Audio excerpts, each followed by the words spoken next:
The program features live coverage of an African safari and may include animal kills and carcasses. Viewer discretion is advised.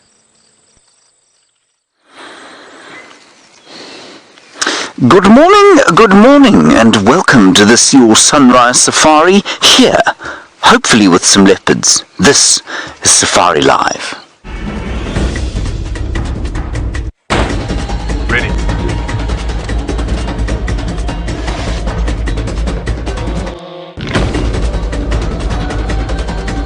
Standing by.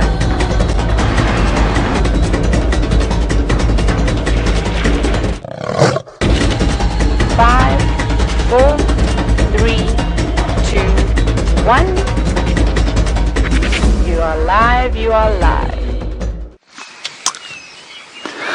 Dawn has broken here in the northeastern corner of South Africa, possibly the world's most beautiful country. My name is James Henry. On camera today, Brian the Thumb. Wonderful. Saturday morning Thumb. Exactly. Yes, very nice. Very formal Saturday morning, Brian. Yes. On the other vehicle, Taylor McCurry is driving around with VM Dorenbrak, who is looking more and more like a hobbit every day, I find. It's very pleasant to be back with you here in South Africa, in the Kruger National Park, iconic national park of Africa, one of the oldest, and certainly a different landscape from when I last spoke to you from the depths of the Mara in Kenya. No one is better than the other, but I must say it is very different, and it's such a pleasure to be back here, given that there's been a bit of rain, lots of greenery around, and the offing of Karula, apparently, according to Brian, in a tree over there. Let's go and have a look. Now, while we drive gently over that way, please do talk to us during the course of the drive. Hashtag Safari Live questions at WildEarthTV. For those of you who do not know, and perhaps you're a new viewer, it would be wonderful to have you with us. I hope that you will talk to us, give us your comments and impressions of what you're seeing here. You can ask us questions about what it is that we do here. You can ask us questions about travelling to Africa, because many people are filled with an irrational fear of what will happen to them should they come to the dark continent. But you shall be overjoyed if you come to this continent, especially if we manage to find you a leopard, which was very kindly found by Herbert yesterday, apparently. Brian, where are we going? There, at the base of this tree, everybody. I do hope the Great Queen is at the base of this tree right now.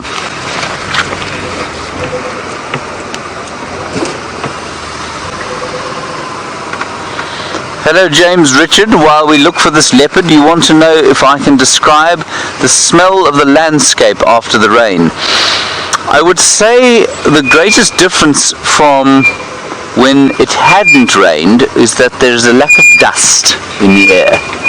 And please excuse the brakes on Rusty. A lack of dust, which means that everything smells kind of fresh and clean. Obviously without the smell of detergent or anything like that. I don't see a leopard here. Let me just stop and have a listen and see if we can hear the crunching of bones.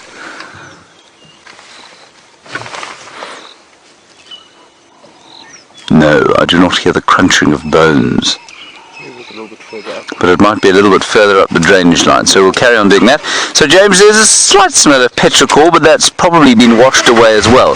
Petrichor, for those of you who don't know, one of my favourite words, taught to me by some of our viewers.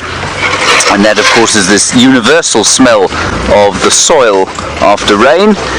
Various theories for why it comes out, but it's largely, we think, to do with aromatic oils being released from the soil and in association with the fungus, believe it or not. Alright, while we see if we can find Karula around here somewhere, let's go and say good morning to Taylor McCurdy and find out what her plans are for the sunrise. Hello, good morning everybody. It is a wonderfully chilly, cloudy day here in the Sabi Sands, and my name is Taylor, and on camera with me this morning we've got VM. Hello VM. Now, our plan today is to try and find the kahumas. In the last few days we've noticed how thin they've got. I'm actually just going to stop because I don't want to squash any tracks, and they were looking particularly hungry. I know yesterday you left them on the move, So possibly they have gone off to do a hunt. Now, we had a little bit of rain last night, as James was describing, the morning smell after the rains, and seems as though it has squashed the tracks of the lions. So they obviously moved before the rain. The rain came through quite late last night. Only at about 1 o'clock did we have a really decent shower. Now this is the tricky part, is hopefully we're either going to bump into them, or maybe they moved around after the rain and left some footprints. So that is our plan. We're just checking around where we last saw them. And you know, the kahumas, they don't stop until they catch something. Remember yesterday morning they were after some zebra, but unfortunately they were not successful in that attempt. But possibly they were successful last night with all that cloud cover, with the little bit of wind, the rain, the thunder, of course. That would have muffled quite a bit of sound. I'm just dangling my head over the road. You see, I've still got my spotlight. I'm just shining down the road so I can illuminate the ground, and hopefully that'll show me some tracks. But it doesn't seem like anything just yet. Oh, I can't. We're right. We have a bit of a roadblock. So we're just going to go the other way very quickly. So, yes, so we're going to just go around, and we're going to go the other way now. Oh yeah, my mouth is hidden behind my waterproof jacket. I think I'm being a bit ambitious, thinking that we're going to get some rain this morning. I don't think we are. I think later this afternoon we may get another shower or two, which is quite exciting. You can see the clouds, you can see me driving all over the show.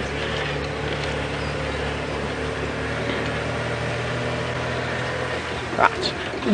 I think what we may actually do is, I think we're going to go right back to where I remember seeing the cubs, and where apparently the cubs were left last night. I think that will be a good spot to see. Maybe they didn't catch anything, and maybe they've actually just returned to their old home. Especially that I don't have any footprints to go on. It is making it quite difficult, and I could just be driving around for quite some time before I end up finding anything. So we will go back to the last place that they were seen. We checked this junction where VM and Brent left them last night, and unfortunately, not VM and Brent, sorry, VM and Jamie. But unfortunately, there's absolutely no tracks thanks to the rain. Not that I'm complaining though. We'll get these lions. I'm hoping we will. They're normally always out and about, so we're going to go around back to Vuatela access, and we're going to have to try and find that 2-track that we've all been off-roading on. We didn't get very much rain, only a few mils of rain, so it's still okay to off-road, in case you were wondering.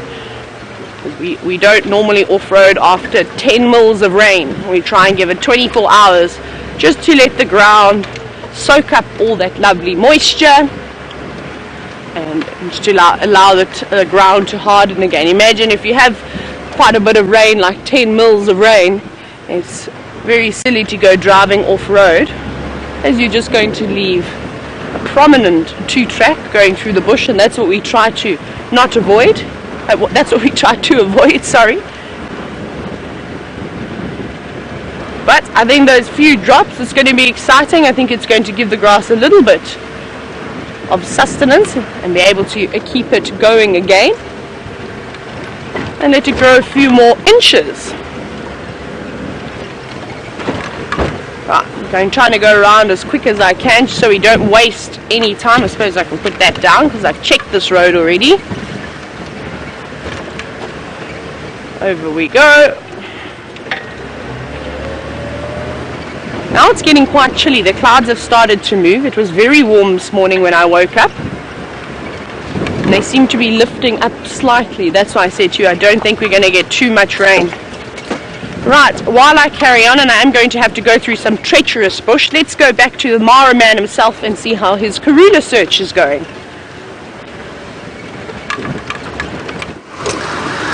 I think calling me the Mara man is slightly, well, it's very gracious of course, but I was only there for a total period of about 10 days, which isn't a very long time at all. Anyway, here we are, back in South Africa, looking for leopards, which was the one thing we didn't really see. We saw one leopard, just not live. Now, oh, you silly bird. There was a lovely little bird sitting there, but it's flown away. Now, we're just trying to figure out exactly where this leopard was, and we have now modified our approach. We've come to a slightly different tree, and we're hoping that this is where the queen is. Come on, Queenie. I haven't seen Shongile and Hosanna for some time. Okay, Brian says very confidently, this is the one.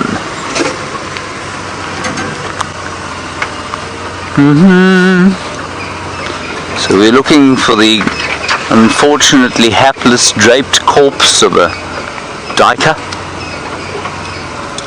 or a leopard draped from a tree, or a leopard's spots in the undergrowth. What do you see, Brian? No, I see not much at all. I see much tree. I see no carcass hanging from the tree. Well, these are the trees that the carcass were in, or underneath. Let's ease our way down here. Of course, you can't ease your way when the brakes make the most horrendous noise like they do now.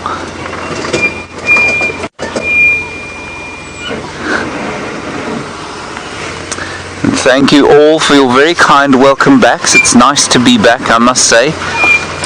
There's the old cliche goes, there's no place like home.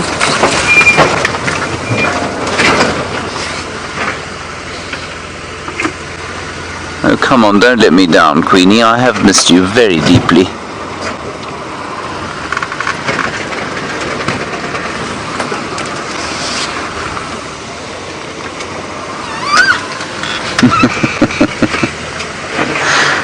Hello, Cheryl. That's a good question. You say, is it kind of a letdown to be back in the Sabi Sands? Cheryl, it isn't a letdown at all. You've qualified that by saying after all of the animals of the Mara. Cheryl, it's not a letdown, no. It's very different. It's no better and no worse, but it certainly is very different. And I'll tell you, one of the great advantages of operating in Kenya was the fact that there aren't trees like this, which means that you can drive off-road much more easily than you can here. Let's turn off and have a listen. While I'll talk quietly in case I hear the crunching of bones. Cheryl, it's different. It's just completely different. It's almost apples and oranges, really. It's a wonderful wilderness area. Yes, the abundance isn't the same. And the more and more I look at it, the more I think that has a lot to do with human intervention. You know, people with rather closed minds around the Kruger National Park for a very long time. And just listening. And they put artificial water in everywhere. They think they culled elephants in order to try and keep their numbers down. They culled buffalo because they thought that was a good thing to do.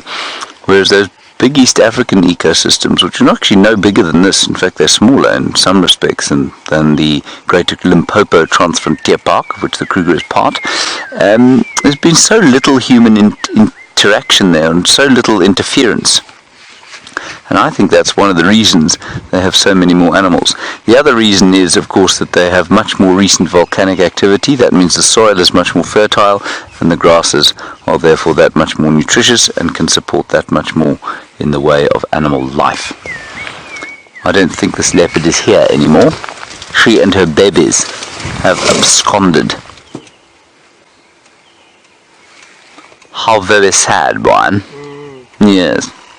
Anyway, we'll try and find her regardless, and whatever else we might be lucky to see.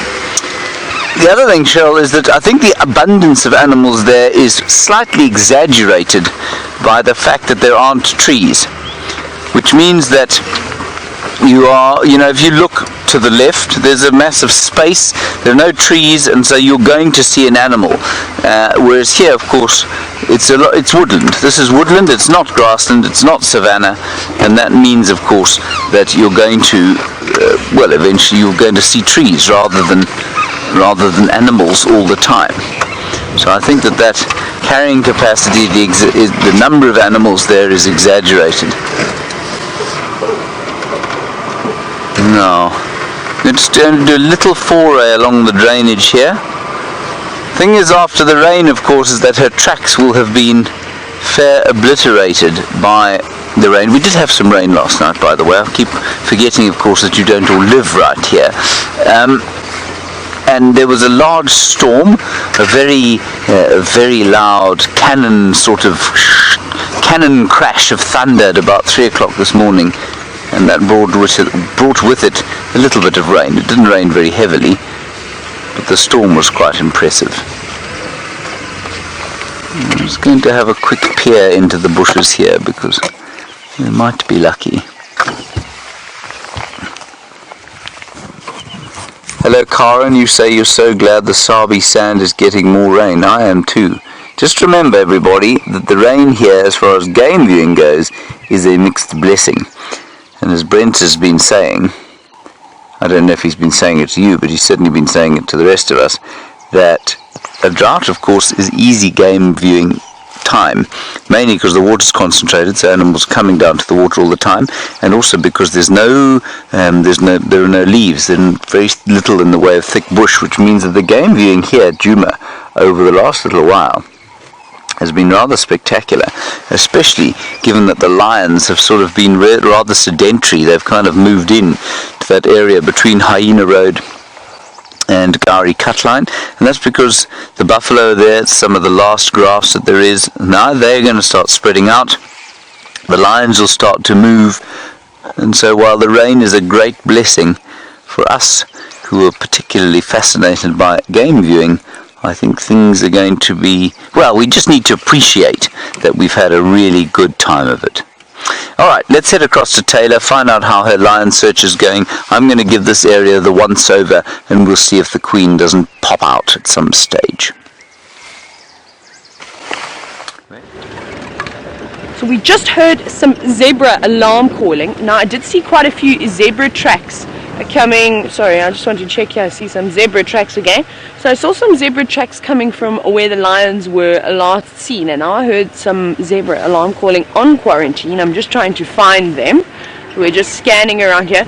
They didn't alarm just once, they alarmed 3 times, which is a little bit suspicious. So I can't see the zebra just yet, but we want to have a very quick look just to make sure that perhaps there's no buffalo around, and perhaps the lions were going for something slightly smaller. It sounded like it was coming from around here. I'm going to do an entire lap around the quarantine though, just to make sure. It did start going in that 2 track where the lions were last seen, or where the cubs were last seen. And I didn't make it all the way because I rushed out to hopefully find what these zebras were alarming at, but no luck just yet. We're just making our way around. I'm also still looking for tracks, but it doesn't seem like anything has been walking around here. Well, after the rains, perhaps there could have been a big party before the rains came, and now the water has washed away all that evidence, which makes our search just that much harder. But never fear, we will carry on. But the little birds are out today. Seems as though we've got lots of Cape glossy starlings. Now it's not going to be the greatest, I'm afraid, because of the cloudy weather, but there you go, you can see a Cape glossy starling, and there were quite a few of them. However, we'll be looking up at the grey sky, which won't be too pleasant, and I think they're quite happy that the rain is now gone, so they can dry off their feathers. You can see this one is preening itself, realigning and rehooking all those hooks in their feathers, which are so important for flying. But unfortunately the Cape glossy starling's colour, there it goes, and now it's gone. Their colour really doesn't do them too much justice on a cloudy day like today. We know that the starlings look like my water bottle, very much that colour, but mine doesn't go dark in the shade, I'm afraid. Right, let's carry on. We know the birds are always going to be here. Let's see if we can find these alarming zebra. Oh, lots of them, lots and lots of Impala tracks here. They seem to be the only ones really moving around, and a couple of zebra tracks. Right, hopefully we'll be able to see once we get a little bit higher. I'd almost need to climb a termite mound and be like the kudus and use it as a vantage point. Or if I was a skillful tree climber like James, then I could climb a marula right to the tippy top and see the entire Sabi Sands from up there.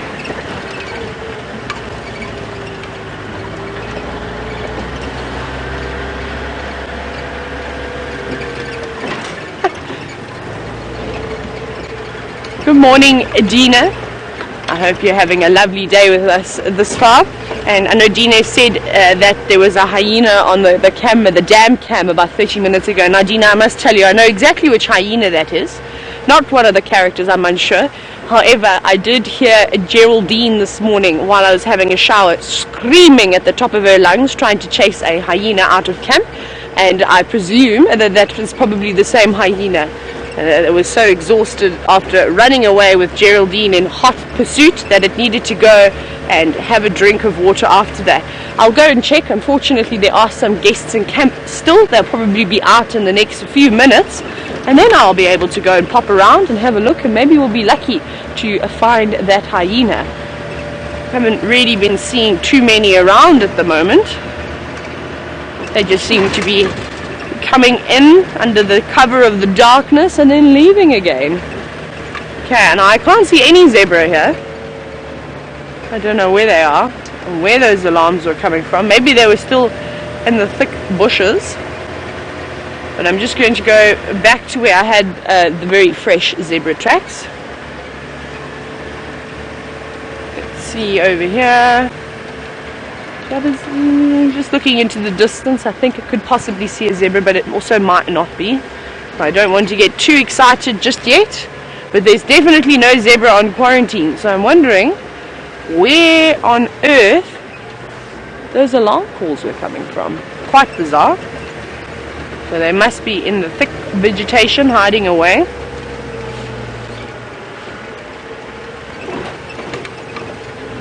Right. Let's go back around again.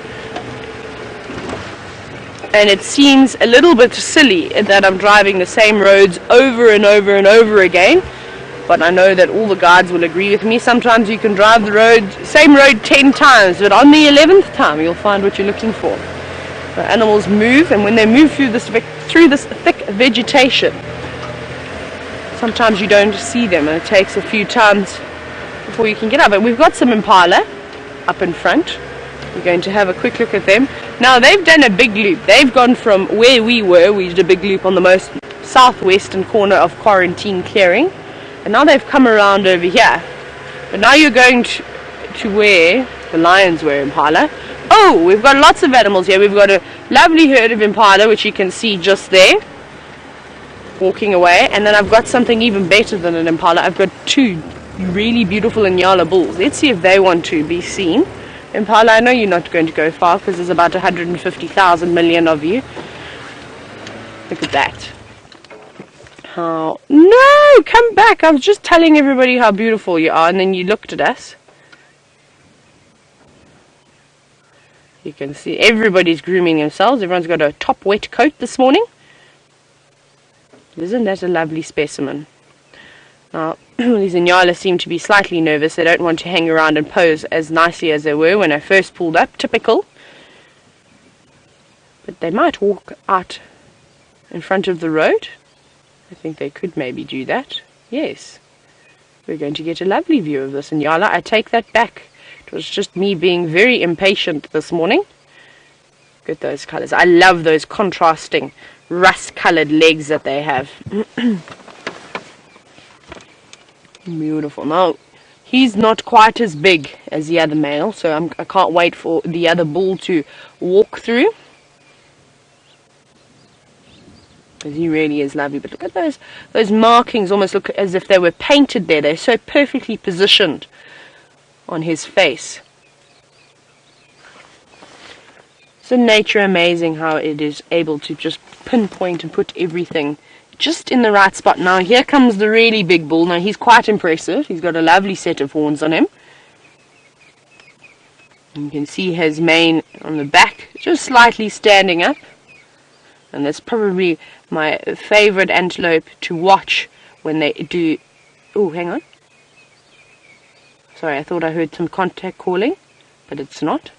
Now, I was saying that this is one of my favorite antelopes to watch them do their display, the male Inyala, before they fight, how they size each other up and they erect all the hair on their body, that lovely mane, and then they curl their tail up. The hair under their chinny chin also stands up quite nicely, or just erects a little bit more, and then they do those slow, exaggerated movements. It's quite stunning. Now, they're not very aggressive animals, not very much like bushbuck and waterbuck, which I've both seen stabbing each other. Not great. These chaps do that lovely movement.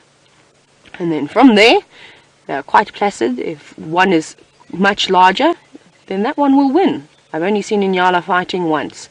You can see all the lovely new green leaves coming through on all the trees, and of course now the Inyala can move away from the grass and go back to what they prefer to eat, which is leaves. They're predominantly browsers, but we did see about a week ago, just after we had the rain, we did see them making use of all that lovely green grass that was coming through, because at that time it obviously had a lot more nutrients than the guarri leaves did and the silver cluster leaves, which was really only the leaves that were left.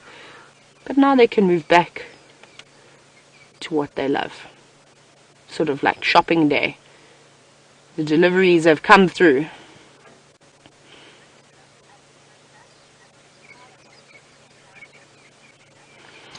Of course, Dina's actually, this is going to be quite fun. Thank you, Dina, for this lovely question. So Dina wants to know if we can look at an Inyala track and if we can look at an Impala track for comparison. I want to wait.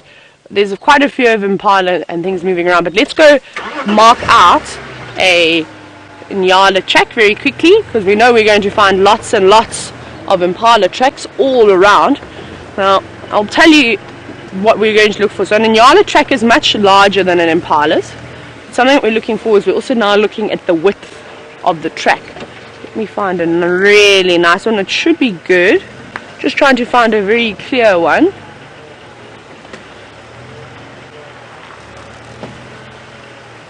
Now, of course, do you think I can find one where they walked? Don't be ridiculous.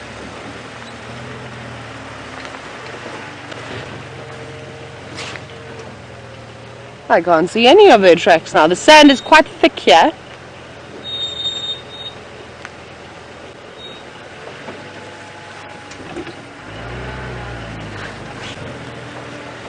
Come on, footprints.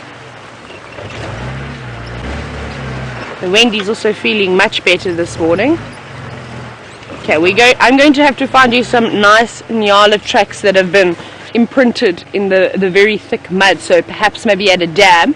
What's happened here is because there's a little bit of a wet covering on the ground, and the sand is quite thick. The track is very, very sort of deepened in the sand. It's not that great. As wonderful as it sounds like it's going to be, mud would be better. It just holds the shape of the Nyala track a little bit better. So we'll keep a lookout, Dina. Don't worry, I won't forget. And make sure you keep watching, because if I don't find any this morning, I'm going to keep it in my head, and I'll possibly do it over the next few days as soon as I pick up on a really nice Nyala track.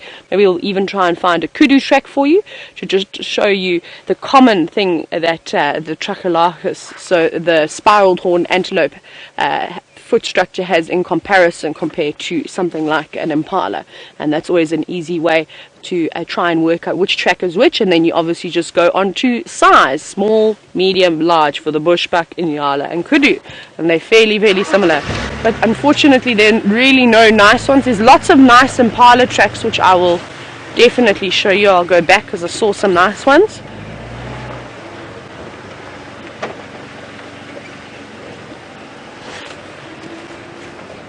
Oh my goodness. Well, hang on, everybody, something's been seen. William, I'm going to get back to your question now. Everything is racing away and has just bolted at about 300 million kilometers an hour, like I don't think I've ever seen everybody run that fast. The Inyala looking. Everybody's displaying. It's quite difficult to see. They're moving through the very thick vegetation. They've all dispersed so quickly. I didn't hear any alarm calls. We're going to go down this road again. We're going to go down shortcut Gallagher, just because I want to see what they were all running from. There's one Impala still there. Nyala bull, what did you see? And why are none of you alarming that you're all racing away? Right, let's go do a bit of investigating.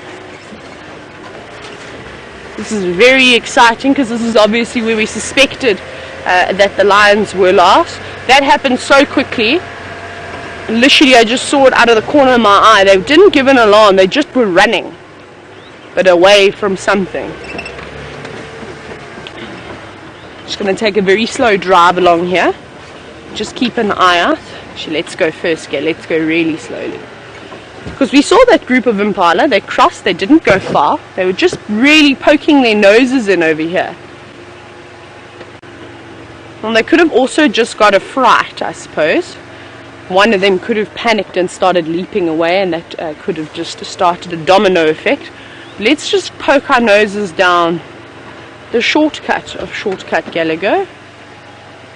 There's some more Impala down there, but they don't look too phased. Let's just have a little look.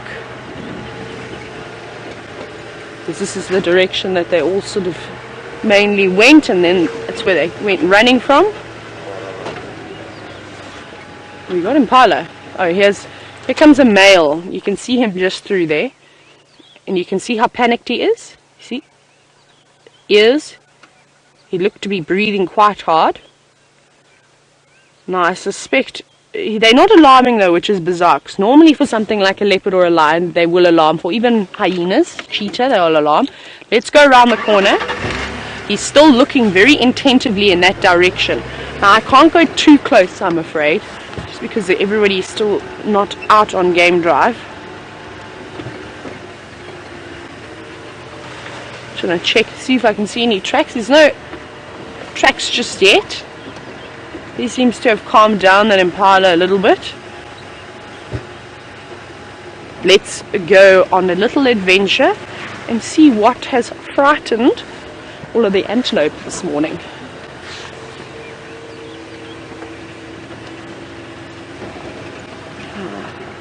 Making it very easy. Both VM and I are scanning left, right, left, right. Oh, I'm hoping, so I believe that you're all hoping that we're going to see some wild dogs this morning. That's definitely a possibility, because normally antelope will race away like that, especially for something like wild dogs. They know they don't want to hang around, but something big like a lion, normally they'll just run a fair distance away and then stand back and look back at them and snort.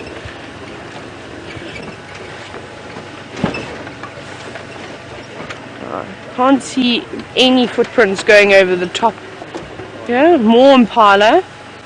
You can just see them through there, through the thicket now. They look a lot more relaxed. They've got their heads down and they're eating. Now, that's not what we want this morning. We want to see the panic in all of the animals. But we'll possibly go have a very quick look at that pan. We may just try and poke our nose around the corner just to have a look. Right, let me be a little bit sneaky and go investigating, and while I do that, let's go back to James, who I believe is back on his vehicle after doing some tracking.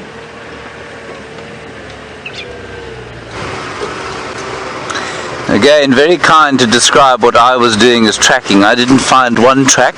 What I did was just wander about the place where the kill had been. I found no sign, not hide nor hair, nor of the duiker that was mercilessly dispatched yesterday, nor of either three leopards. So we're going to drive along this road, which is called Ingwe Alley, which means Leopard Alley, and we'll see if there are any leopards here. Otherwise we're going to turn around at its junction and go back towards Philemon's cut line. In fact, we'll do a little loop around that way. There's some Impala in front of us. First animals of the day, Brian.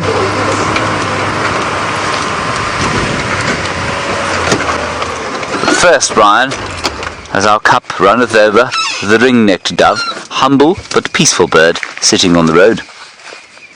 Wonderful. Very nice. They are looking for seeds, Brian. And you can see those little bits of grass jumping out of the ground. Well, that is the seed bed in which those doves are foraging. So were you to leave this area for more than 2.5 weeks or so without a car coming on it, that seed bed would sprout forth its grasses. Now that there's a bit of moisture in the surface layer of the soil, and so you might often, especially in a dry time, see doves pecking around in the ground like this. And it's because there are so many seeds in the soil. If you were to take a piece of this sort of spadeful of the soil and put it in a pot somewhere and give it a bit of water, you'd be amazed by the number of species that would grow out of it. That dove looks a little bit corpulent, wouldn't you say, Brian? Yeah, a little bit. Looks waddling slightly.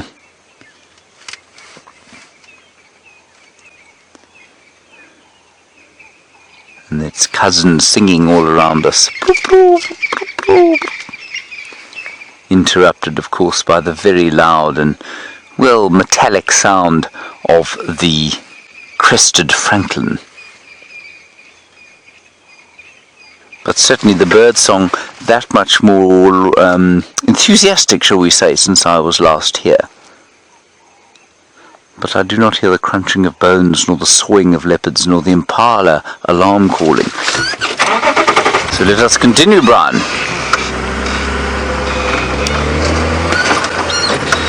We go on to Twin Dams Road and down towards the south.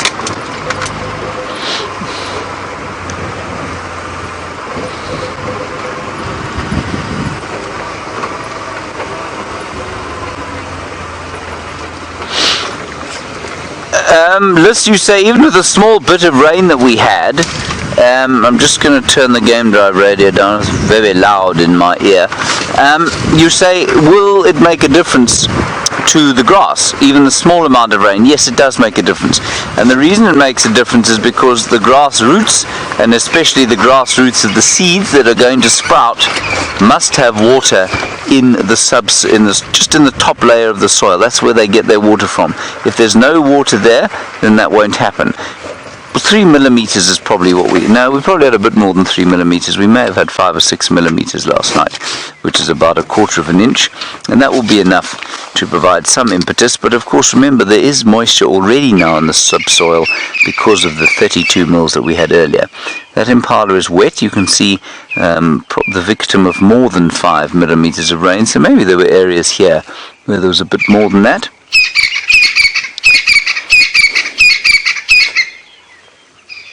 I must confess that I do not remember the francolins being quite this loud ever before.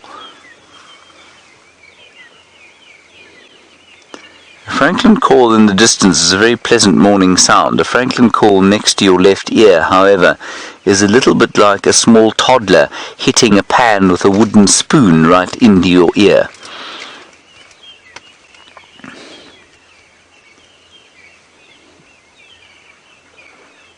There we see the strange coloration again of the green juxtaposed with the red.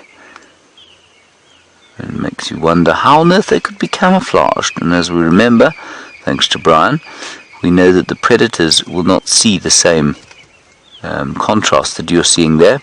They see in blues and greens, not so, Brian? Mm-hmm.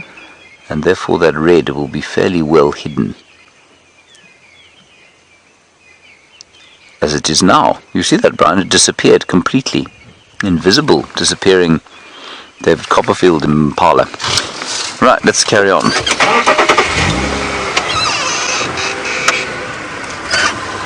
Something else of vital importance I needed to tell you, but I've forgotten what it was. Oh yes, let's have a look at these trees.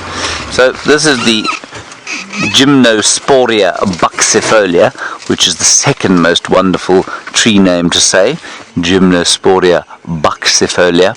And Gymnosporia buxifolia, you can see now, has fresh foliage on it. You see that, Brian? I do. It's that green stuff. Amazing. It's amazingly green. Very spring green. Ooh, that is beautiful. That might make the highlights package, Brian. It's always a highlight, I think, when the trees make the highlights package. And that has not flushed green in response to the water. Remember that a tree gets all of its water from below the surface layer of the soil, which means that it can afford to respond to day length. It can turn green before the rains. So it's a coincidence that this one has gone green at the same time that the rains have arrived. It would have done this anyway. It then would have obviously withered and wilted had there been no rain at all. But it's from well below the surface of the soil that the trees get their water. And that is because they have a Root system. tap root system. Yes, well done. Yes, good. Okay, on we go.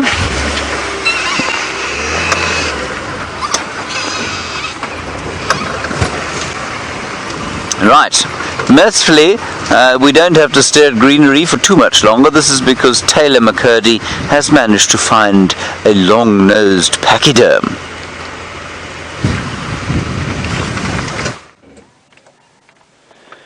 Hello again. We have got some elephants as we're on our search for the lions this morning.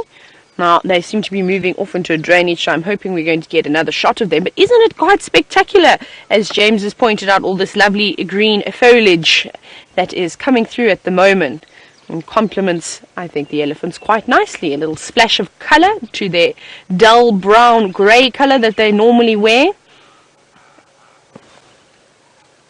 Oh, just hearing some Impala. I'm on high alert this morning, so if you hear me go quiet through mid-sentence because I've either thought that I've heard lion, because I've already done that about 3 times this morning, or because I'm listening, waiting for animals to start alarm calling. So it was just some Impala. It sounded like they were chasing each other around. But isn't this a beautiful cow? Now, I'm going to try and actually get a little bit of a better position for us. I'm going to just roll back very quickly. Oh no, she's coming towards us, never mind. Now, you can see her mammary glands are swollen. Can you see that? And can you see that full of milk? Now, if you go up to her mid-region, look how swollen she is. Now, there seems to definitely be a calf inside of there. It doesn't look like much now, but she's bulging on either side. So I suspect that she's going to have a calf shortly, possibly in maybe a few weeks, maybe a few months. But she's rather large, which is quite exciting. Always nice to know that when we've had these dire, straight periods where we haven't had too much food and rain, and that the animals are still able to carry on breeding and have calves. Well, there is her calf in front of her, who's a little bit older, seems to be almost about 2 years old or so. But possibly this, I don't know, this elephant is very, very fat, if that's its calf. She's got a big bulge on the side, which is unusual because we know that they normally give birth every 3 to 4 years. Sometimes every 4 to 5 years. It just depends on the food availability. But you can see those mammary glands are very much swollen. And that calf is just 2 years old. That's unusual. And we're wondering what's going on here.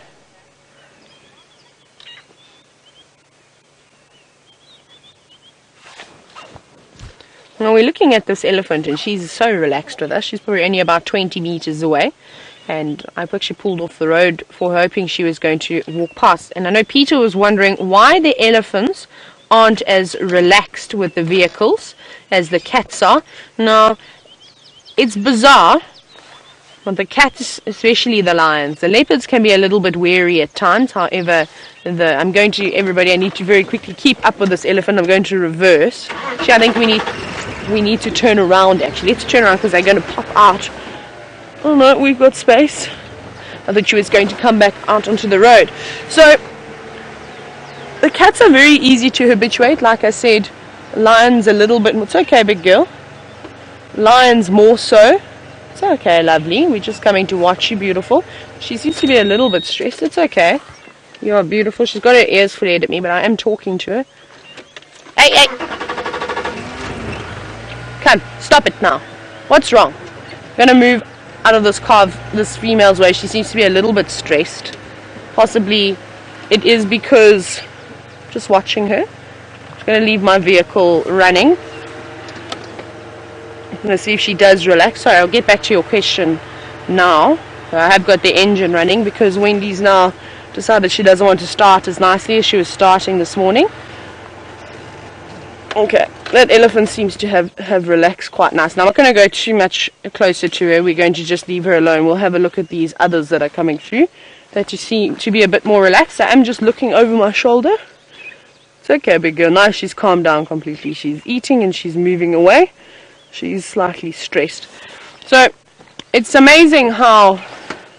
There we go, VM's just... There we go, there she goes. It's amazing how, in fact, the elephants are still a little bit wary of us, even though they are much larger than the lions. And I think that's... Oh, this one's eating nicely over there. Another little calf. I think it's just got to do with... I don't know, the lions are very docile animals in a vehicle. And I mean, they would have run away quite a bit in the beginning, and now you just about can drive up to them and scratch them on their heads. I'm just trying to think of an actual legitimate reasoning. I think it's just their entire behavior. Perhaps the lions aren't poached as much, whereas remember elephants were heavily persecuted and are still heavily persecuted throughout Africa. Lions too. But perhaps they're still doing a lot of poaching from vehicles, and we don't seem to do that with the lions just yet. It's only a matter of time, I'm afraid. So I think that's probably the reasoning behind it. Even when I was in Zambia and I was working in the Lower Zambezi National Park, oh my goodness, you couldn't get within about 80 meters of the elephants there. Unfortunately, poaching was really bad, and they were poaching on foot as well as in vehicles and doing all sorts of horrible things. And they would see the vehicles and they would start charging you almost immediately unless you used a pair of binoculars and watched from a distance, and then they would be quite happy to do that. So I think that's possibly the reason, Peter, is just that the fact that elephants unfortunately have been persecuted a lot more. When lions are persecuted, unfortunately, seems to be that they have been bred in a captivity and not really hunted too much out in the wild. But we won't get too much into that. So that's what I think. The leopards, remember, leopards are a little bit skittish still. As lovely as they are, they walk past when they want to. If you were to drive up to a leopard, they get up and they run away from you most of the time, whereas lions are quite a bit more tolerant. So just think that their size, I don't think the lions are too scared of too many things. Obviously, when an elephant or a buffalo is chasing them. I'm going to leave this breeding herd of elephants. It's not a big herd, it's quite small, just purely because it seems as though the matriarch is not too happy with us, so we will give her some space. And the fact that Wendy, who I thought was so well, she just seems to be struggling to start all of a sudden. But maybe she'll warm up again. So we will continue on our search. Right, while I carry on trying to find these furry lions, let's go to James for a little update.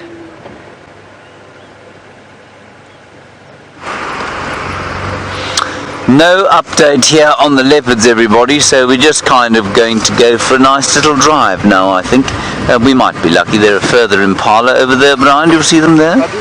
They don't look particularly panicked, like they've just seen a voracious hunting cat. Or indeed some wild dogs, which I believe we had yesterday. Now, I received a weather report earlier today, which said the following. The temperature today is 12 degrees and 54 degrees, so 12 in centigrade and 54 in Fahrenheit. This was a patent untruth, and it was shown to be so by the fact that someone in the final control confused somewhere near Johannesburg with Djuma, and it is in fact about 18 degrees Celsius here, which puts us at about 65, I imagine. So it's actually quite a pleasant temperature.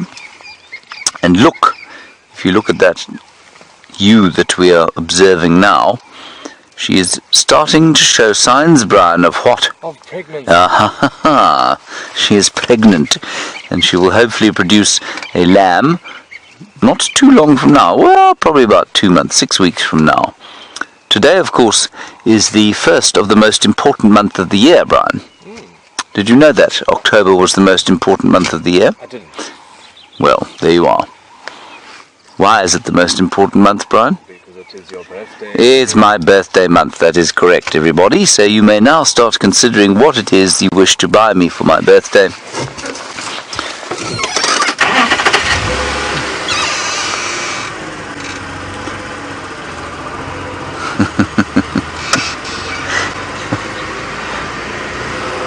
And this is a rather large birthday for me, Brian. I become old this month. I'm a real man. I become a real man this month. What a joy.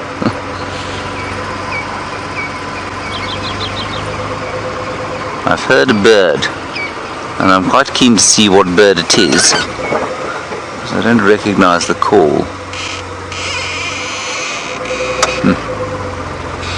Hello, Michael. You want to know about animals licking each other for moisture, or themselves for moisture, and would they do that?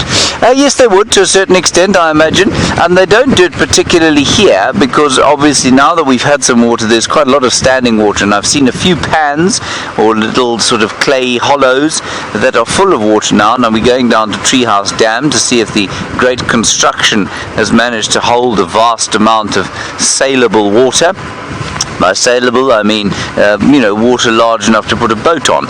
I don't think it'll be quite that large yet.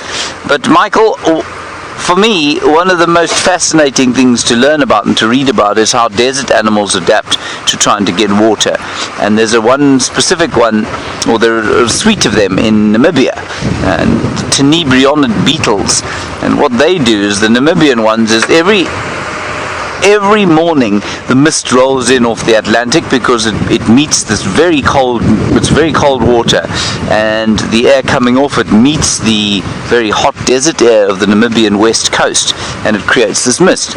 And what the little beetles do is they sit on the dunes facing the mist, and they stick their backsides in the air, and so that the carapace, which is the back end of a beetle, is facing the mist.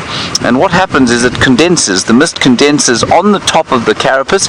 It then rolls down in a droplet over the head of the beetle, and the beetle then kind of sticks its bottom lip out. Obviously a beetle doesn't have a lip, but you know what I mean. And the drop goes into the beetle's mouth, and that's how they get water. And if you're a beetle, you only need about a drop a day, and that's how they get their water. I don't think there's a huge amount of that happening here, but yes, I suppose there would be a certain amount of water taken by drinking off each other's fur. Right, we are now approaching the great construction that is Treehouse Dam. It doesn't appear to be quite as large as the Hoover Dam. You see that, Brian? We don't have quite as much water in it. Almost. Some parrots calling overhead. Okay, we'll drive onto the top and stop there and see what we can see.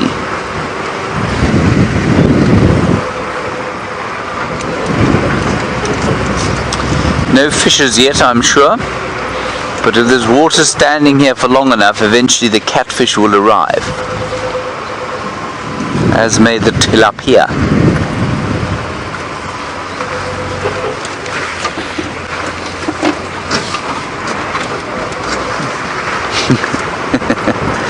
Yes, it's not quite the predicted deluge just yet, for which this great construction was commissioned.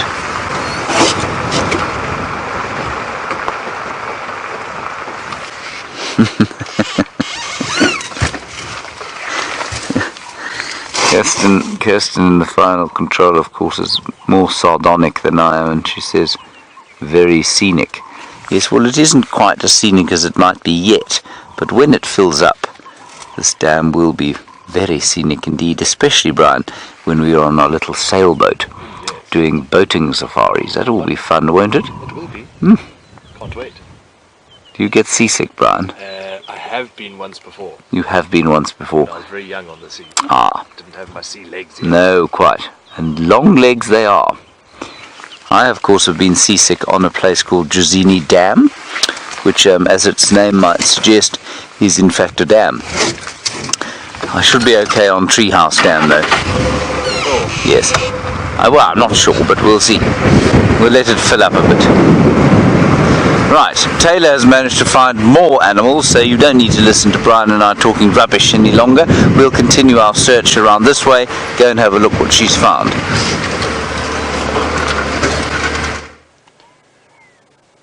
we found the zebra, but not the zebra that we heard alarm calling earlier. This seems to be a bachelor herd, just on the cut line. Now, I did pick up on some lion tracks too, and they seem to have crossed north, but I haven't seen anything coming back just yet, and I didn't see any cub tracks. And it does look like they crossed when there wasn't any rain, because their footprints are covered with lots of sand and lots of water, but you can see it was definitely from last night.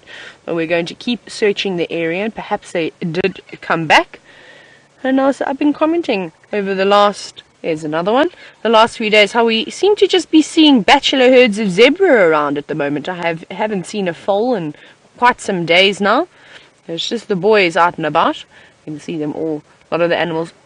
Oh, I heard some more zebra alarming in the distance, but quite far away. And now all the go-away birds are going crazy in the distance.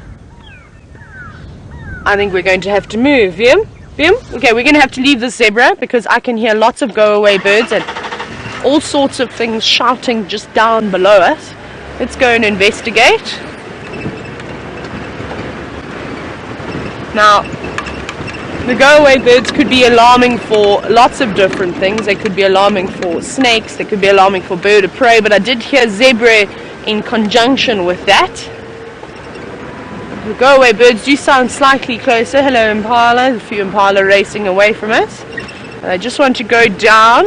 We're going to go down and along Mvubu Road and quickly check there, because that seems to be the drainage that the sounds are all coming from. Also still looking for more tracks.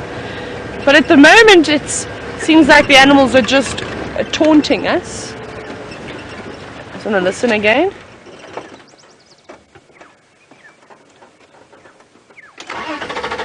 No, come on, Wendy. Right, just wanted to keep listening as we're driving so that I'm on the right road and I'm not veering too far from where I heard those alarming animals. Bit bumpy here, everybody. Very rocky section. Alright, Wendy. So Wendy's been great for the first hour of the show. Now she's giving us hassles again. Come, Wendy. Got to give her lots of juice and rev quite loudly. I must apologize.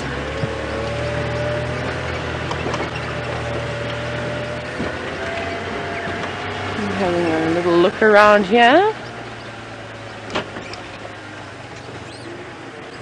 This is where it all sounded like it was coming from. All those alarm calls.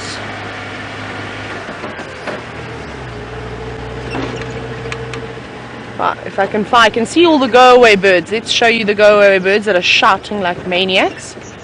Can you see them all up on that tree? Apologize for the grey skies. Those are the go-away birds that were shouting. They don't seem to be shouting anymore. They seem to now be ruffling their feathers and trying to dry out on this chilly morning.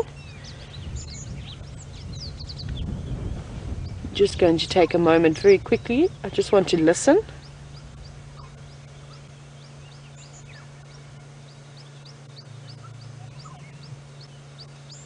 Right, now the bush has gone very quiet.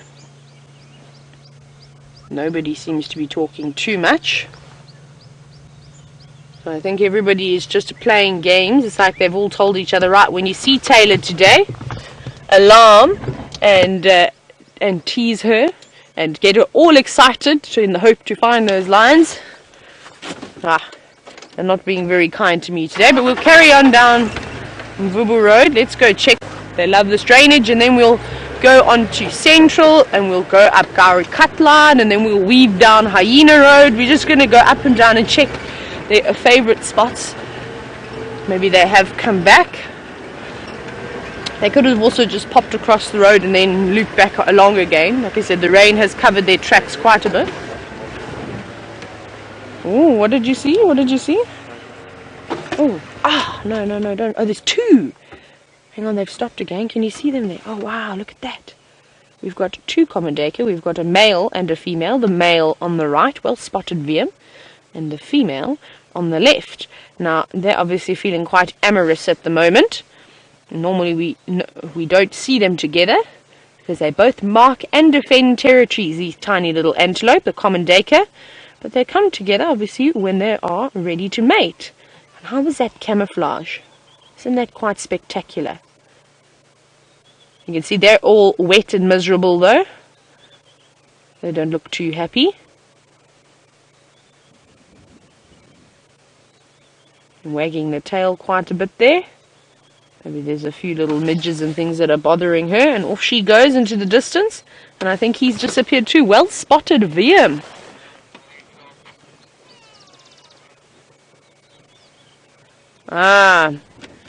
Right.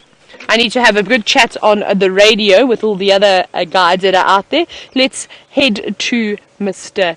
James Hendry. There's a sunbird, Brian. A white-bellied sunbird. Which, if you haven't been seasick before, watching that bird flying will give you seasickness. But there are a few of them around here calling. Let's just stop and see if we can't get one.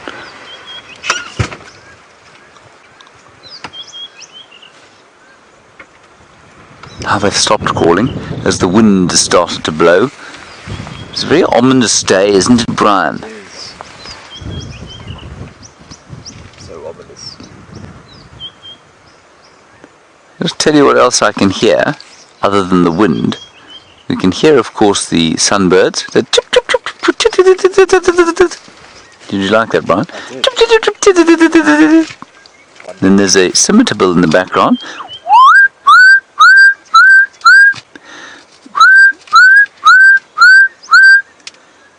Southern black-tit.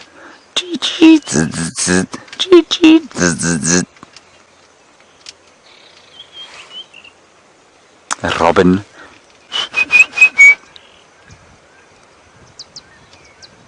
But much sunbird activity around here. Ooh. Brian, tell me if we get break up. But do you see that yellow thing over there? Do you see how yellow it is? I'm going to go and retrieve some of it to see what it is. I suspect it's a Mapani pomegranate. Can you still hear me? Amazing. Now? Ow!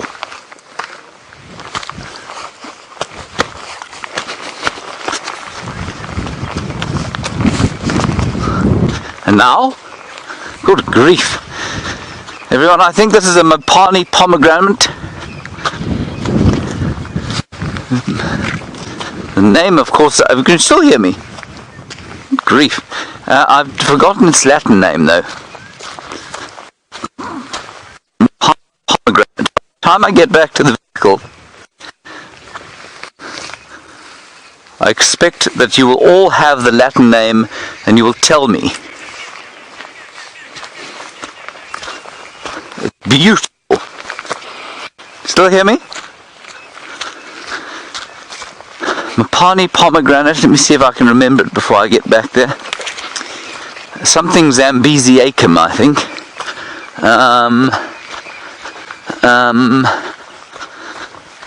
Trapezium? No. Something Zambeziacum. Just look at these beautiful flowers.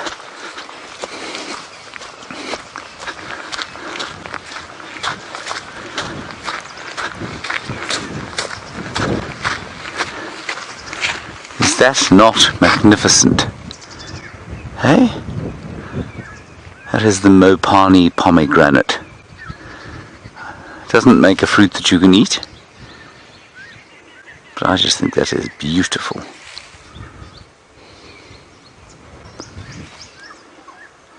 A splash of colour.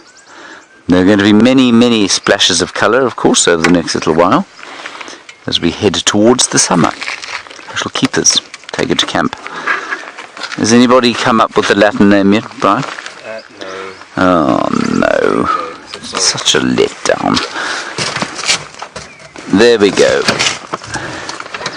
Rygosum zambeziacum. Thank you very much, Kirsten. Beautiful.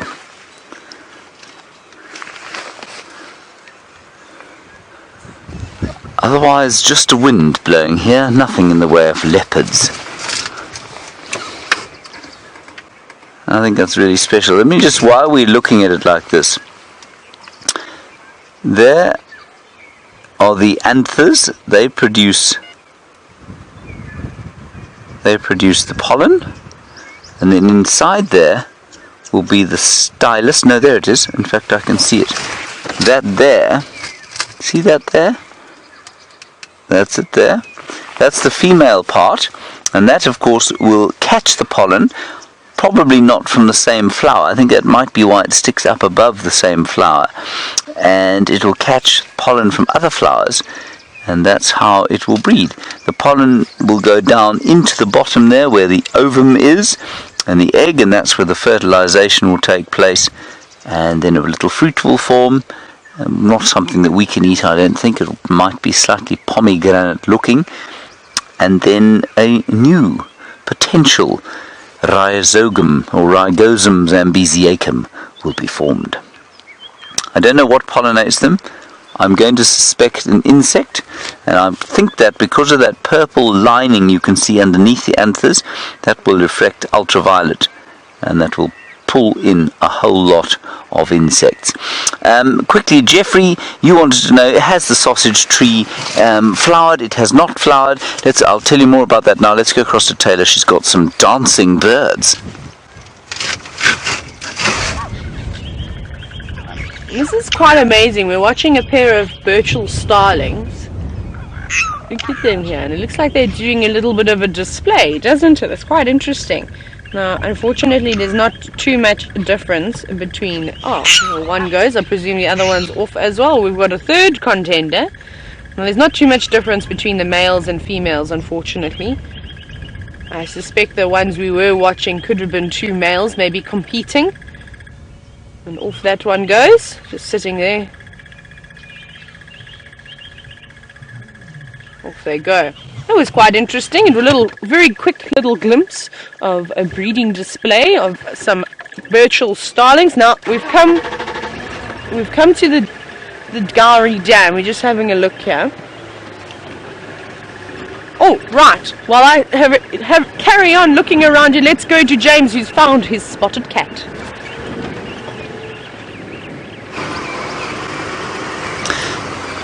Everybody, Brian and I saw movement in the dark in the bushes, and we thought, hooray, there's a duiker. But it wasn't a duiker at all. It was Karula and the two babies. Here they are. Marvelous. Now there will be some activity on the Game Drive channel, I just warn you.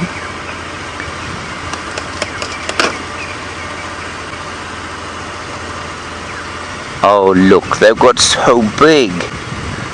Oh, and I can see the male is much bigger now, you know. I'm going to stop here, we'll see them move through the bush here. That's, I think, well that's Karula definitely. I think that's Shongila next to her, and behind, getting much bigger now, is young Hosanna.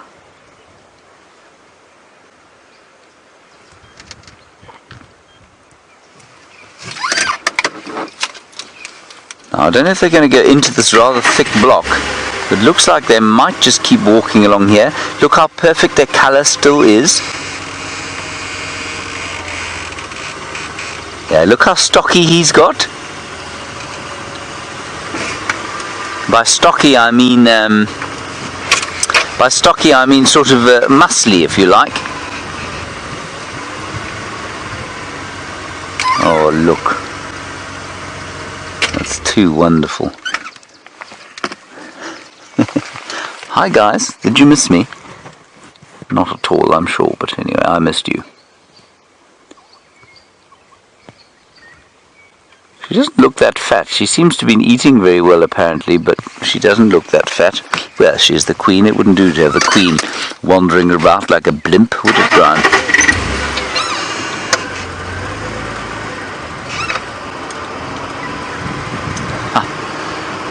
What a stroke of luck. That's marvellous.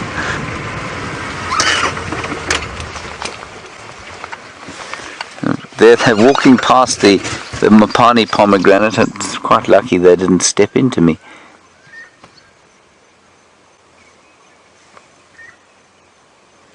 Unfortunately, she is now, of course, heading towards the south.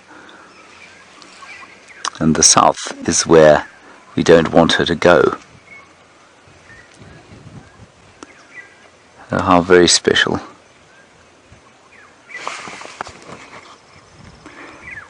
He, of course, looks very corpulent indeed. He's a fat little fellow.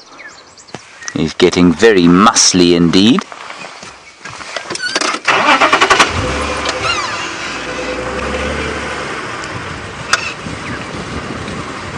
Oh, look at them chasing each other. Sorry, we can't get quite a view yet.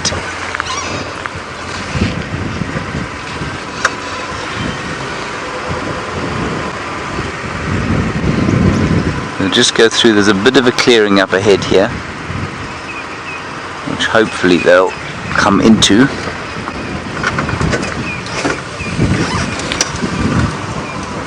I think they're going to go into this thick bush here, but that's alright. We should be able to follow them from here. They've crossed the main drainage line.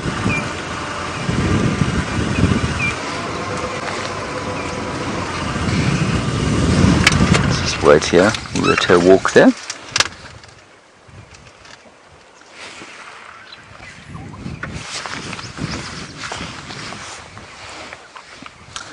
Hello, Jeffrey. You want to know if they are just walking or actively hunting. Jeffrey, at this stage I would say they're just walking. Where they're going I don't know, why they're going I also don't know, but I would have said right now that they're just having a bit of a walk. I'm not sure. I don't think they would be in hunt. There's not much for them to hunt around here, and if they were hunting, Jeffrey, they'd probably be a little bit more careful about their movements, and they wouldn't be quite so obviously in the open.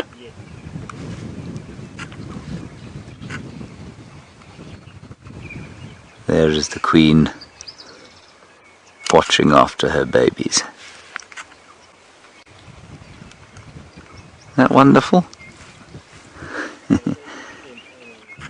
She could be hunting. She might have spotted something there. You see where she's sitting there with the tail flicking up and down like it is.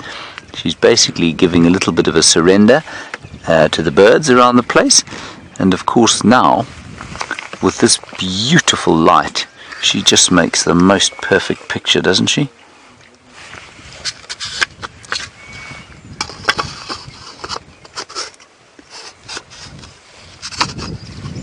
One of the great advantages, of course, of being in the Mara was that we borrowed an amazing lens. I'm back to using my old lens now, so I'm actually going to have to concentrate quite heavily on taking my pictures. Let's move a little bit forward with them. This is fantastic. Oh, and the lights just got so gorgeous. She's walking back towards the road.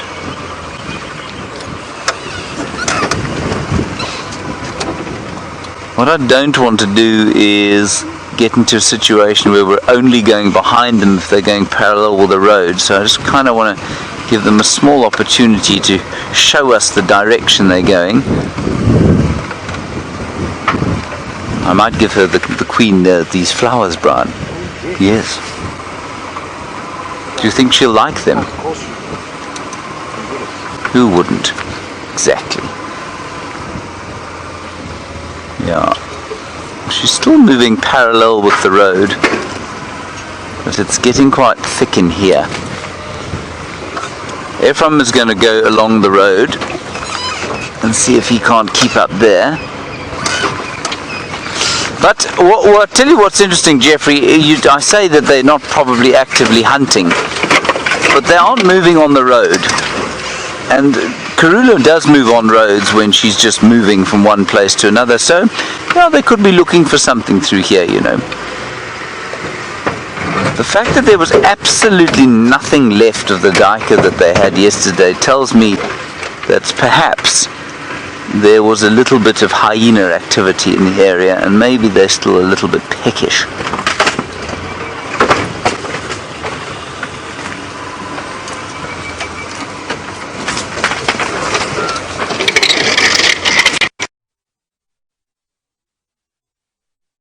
bumpy, I'm afraid, everyone.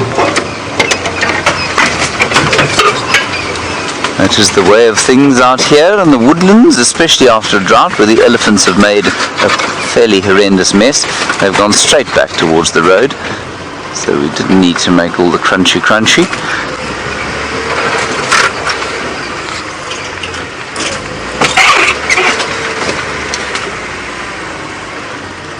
They've got so habituated, these little cubs. We will try and get a nice view now. Here's the little female coming up behind, little Shongile. Wait there for her. Look. Hello Patricia, you say, are these cubs big enough now for them to be able to ensure their survival? There's no insurance of their survival, there's no assurance of their survival either, Patricia. And yes, the older they get, every single day they get older, the chances of their survival gets better, especially for the female. For the male, not so much. He's now actually got a higher chance of, his safety is greater than it will be in, say, a year's time, when he's starting to be forced off on his own. Once that starts to happen, again, he will be faced with a threat. But right now, because they're with their mum, she's hunting for them. Watch out here, Brian.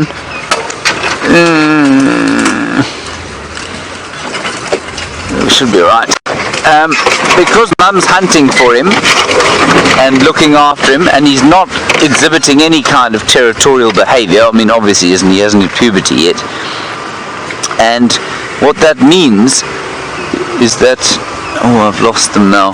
What that means is that he's completely safe in her territory. She, when she goes independent, will set up a territory next to her mum's, and she'll be surrounded by her sisters, and the amount of threat that she will feel from, say, Tundi and Shadow will be minimal indeed. But he, of course, is going to have to go further afield and take risks. He's going to have to fight for territory. Alright, while we try and figure out where they've gone, Taylor's got another elephant, so let's go and have a look at that.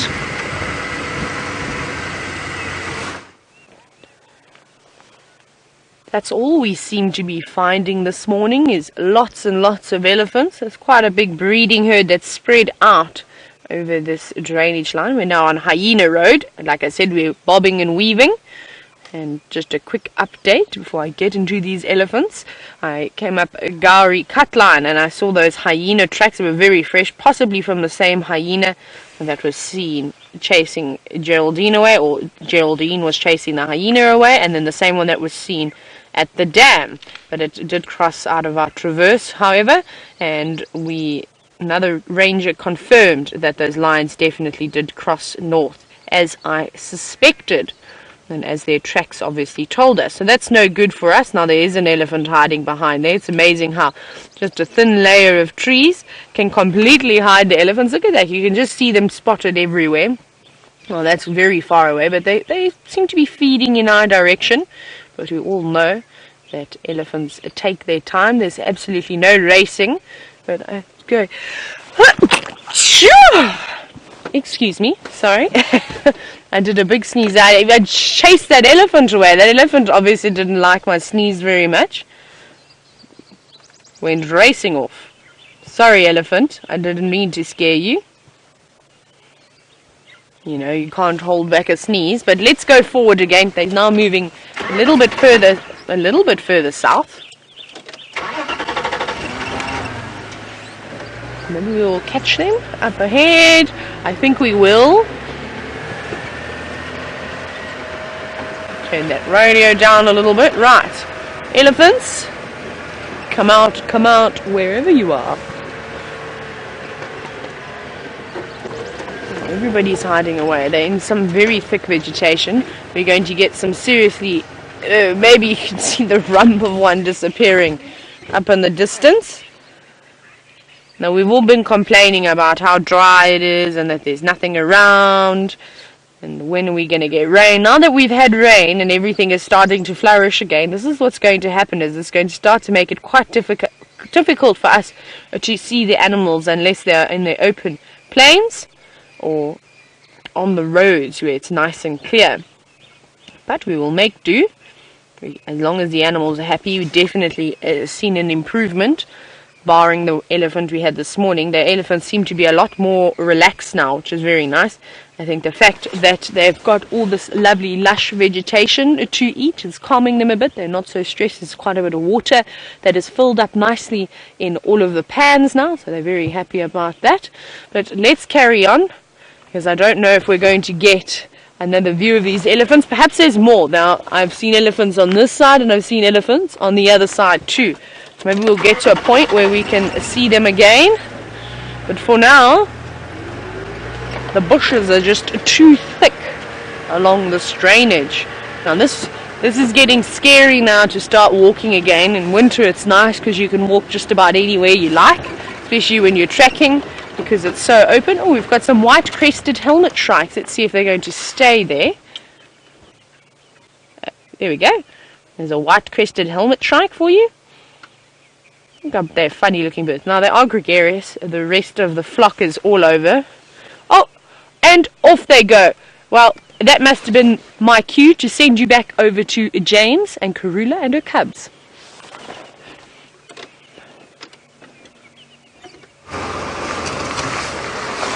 Hello everybody, sorry, there they are. Very nice to see them again. I'm just not sure, I'm just trying to figure out if... Here they come. Just trying to figure out how much time we have here.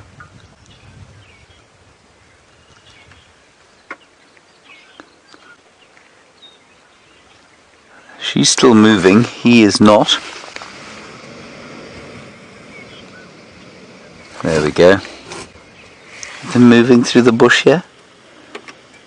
Oh, it's wonderful. There's some Impala seen her. You can hear them shouting. A bit of a clearing up ahead, and Brian and I saw a duiker in there.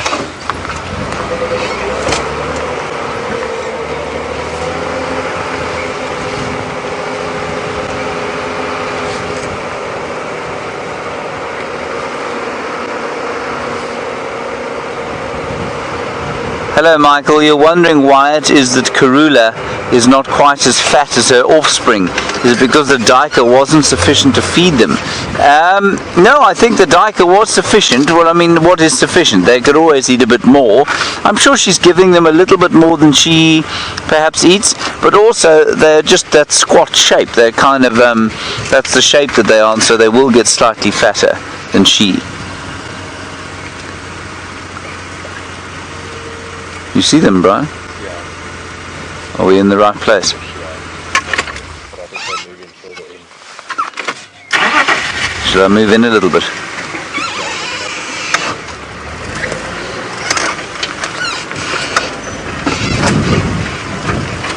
We just move in here, everyone. Let's see if we can get another good view.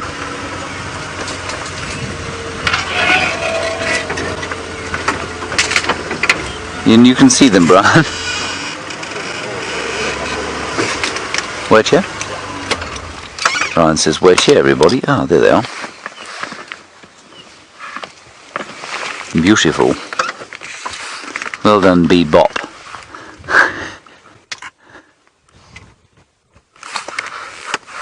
Ah. Hello, Queenie.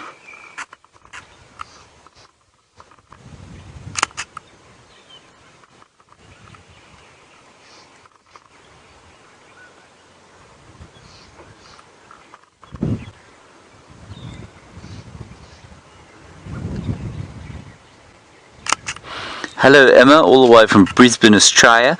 You say, when do the cubs leave their mum permanently? She's coming straight towards us. This is wonderful. Emma, they'll leave the male probably around 18 months to 2 years. The female could go any time from 8 months, and of course they turn 8 months tomorrow.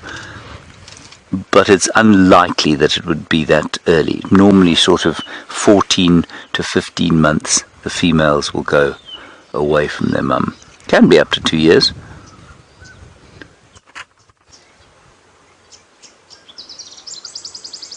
Oh, it's wonderful stuff.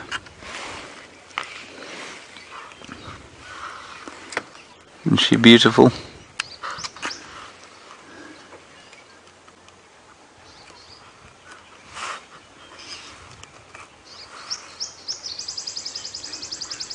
Sorry, the radio is going ballistic in my ear, so if I sound slightly distracted, that's what it is.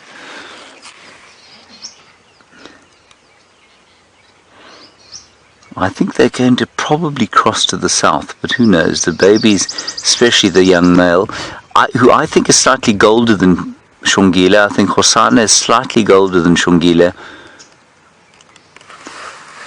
That's quite an interesting one. And he seems very keen to have a bit of a lie down. Whereas she seems much more intent on investigating things behind her mother.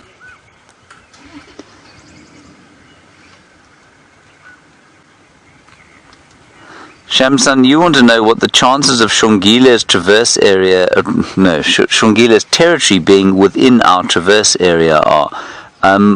Very, very small indeed, and in fact you don't want it to be. So when he sets up a territory, you want him to be away from here so that he can spread his genes to leopards that are not related to the ones here. Oh, Shongile, sorry, yes, sorry, not the male. So Shamsan, very strong in fact that the territory of Shongile, the little female, will be close to where her mother's is, so probably could easily be within our traversing area. I got confused there between Shongile and Hosana. This is a pity, I'm running out of battery for this magnificent sighting. That's deeply irritating. There. Now, was I correct? Is that the female? Or was that the male?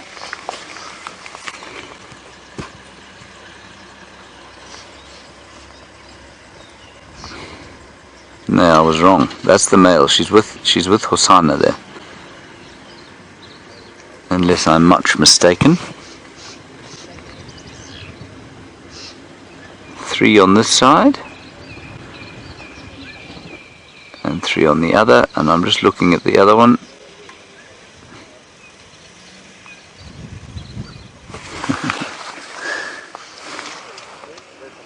That's just wonderful. Isn't that beautiful, everyone? And they're panting like that not because they're tired, because they've been eating. He's been making a bit of a pig of himself. So cute.